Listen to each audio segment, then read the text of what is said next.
समय पहले की बात है। एक छोटा सा गांव था, नाम था चंदनपुर। यह गांव पहाड़ों और जंगलों से घिरा हुआ था। गांव के लोग मेहनती थे, लेकिन एक अजीब बात थी। इस गांव में कई सालों से कोई बच्चा नहीं जन्मा था। बुजुर्ग लोग कहते थे कि ये जंगल की सजा है। गांव के बीचों बीच एक पुराना सूखा पेड़ था। लोग उसे मौन वृक्ष कहते थे। कहा जाता था कि उस पेड़ में एक आत्मा बसती है जो गांव के भविष्य की रक्षा करती है।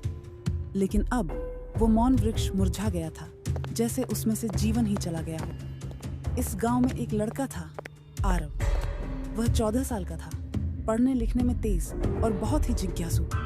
उसके माता पिता नहीं थे। वह अपनी दादी गौरी अम्मा के साथ रहता था। आरव को बचपन से ही उस मौन वृक्ष के बारे में सुनने की उत्सुकता थी। एक रात आरव ने दादी से पूछा, दी, क्या मौन वृक्ष सच में जादुई है? गौरी अम्मा ने कांपती आवाज में कहा, बेटा, मौन वृक्ष कभी गांव की रक्षा करता था, लेकिन जब गांव के लोगों ने लालच और स्वार्थ में डूबकर जंगल को काटना शुरू किया तो उस आत्मा ने मौन वृक्ष को छोड़ दिया। आरव को यह बात बहुत चुभी। उसे लगता था कि अगर आत्मा लौटे तो गांव फिर से खुशहाल हो सकता है। उसने निश्चय किया कि वह जंगल जाएगा और मौन वृक्ष की आत्मा को खोजेगा। अगली सुबह वह कुछ खाने पीने का सामान लेकर निकल पड़ा। जंगल घना और डरावना था, लेकिन आरव निर्भीक था। चलते चलते वह एक चमकती झील के पास पहुंचा। झील के किनारे उसे एक यूनिकॉर्न दिखाई दिया, चमकीला, सफेद और शांत। यूनिकॉर्न ने मन की बात सुनी और कहा, तुम्हारा मन शुद्ध है आरव, मैं तुम्हें जंगल की आत्मा तक ले चलूंगा। आरव यूनिकॉर्न के साथ एक गुफा में पहुंचा। वहां एक सुनहरा प्रकाश था। उस प्रकाश में से एक स्त्री आकृति निकली, सुंदर, शांत और दिव्य। मैं इस जंगल की आत्मा हूं, उसने कहा। तुम्हारे गांव के लोग अब भी लालच में हैं। क्या तुम उन्हें बदल सकते हो? आरव ने दृढ़ता से सिर हिलाया। आत्मा बोली, ठीक है, मैं तुम्हें 3 परीक्षाएं दूंगी। अगर तुम सफल हुए तो मौन वृक्ष फिर हरा भरा हो जाएगा। आरव को एक मंदिर में ले जाया गया। वहां एक दर्पण था जो इंसान का असली चेहरा दिखाता था।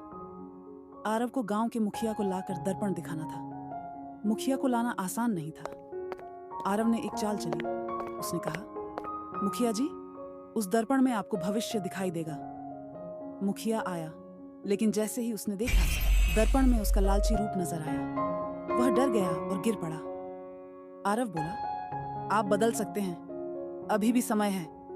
मुखिया ने रोते हुए कहा, मैं अपने लालच के लिए गांव को बर्बाद कर रहा था, अब मैं सब ठीक करूंगा। अब आरव को गांव के लोगों को एक होकर काम करने की प्रेरणा देनी थी। उसने एक योजना बनाई। गांव में पानी की समस्या थी। आरव ने कहा, अगर हम सब मिलकर एक नई झील बनाएं, तो हमारी फसलें भी बचेंगी। शुरू में लोग हंसे, लेकिन धीरे धीरे आरव की मेहनत देखकर सब लोग जुड़ते गए। 2 महीने में नई झील बन गई और बारिश का पानी उसमें भरने लगा। आत्मा प्रसन्न हुई। दूसरी परीक्षा भी पूरी हुई। अब आत्मा ने कहा, आरव, तुम्हें अंतिम परीक्षा देनी है। मौन वृक्ष को फिर से जीवित करने के लिए तुम्हें अपनी सबसे प्यारी चीज का त्याग करना होगा। आरव ने कुछ सोचा और अपने माता पिता की आखिरी निशानी, एक पुरानी तस्वीर, आत्मा को दे दी। मेरी यादें मुझे शक्ति देती हैं, लेकिन गांव को जीवन देना ज्यादा जरूरी है। आत्मा मुस्कुराई।